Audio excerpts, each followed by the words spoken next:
Eesmärgi püstitamisel alusta sellest, et paned paika oma reaalse eesmärgi. Selle juurde lisa oma nii-öelda unistus, mis on eesmärgist mõnevõrra kõrgem. Treeningute ajal jäta omale meelde, et oluline on protsess ehk treeningteekond ja naudi seda. Motivatsiooni aitab hästi hoida see, kui oled ennast võistlusele kirja pannud. Motiveerida saad end ka mõne lubadusega, mille annad kas pereliikmele, sõbrale või iseendale. Ajas muutub see lubadus ka sisemiseks motivatsiooniks. Räägi sellest oma sõbra või pereliikmega ja tuleta endale meelde, miks sa treenimisega alustasid. Proovi teha mõned päevad muud spordiala, mõnule spaas ja saa motivatsiooni läbi muusika või motiveerivate videode.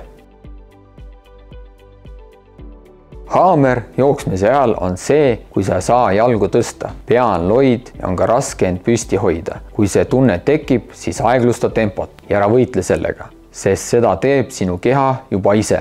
Ürita mõelda järgmisele joogipunktile ja tangi ennast seal nii vedeliku kui ka süsivesikut sisaldavate toiduainetega. Head treenimist!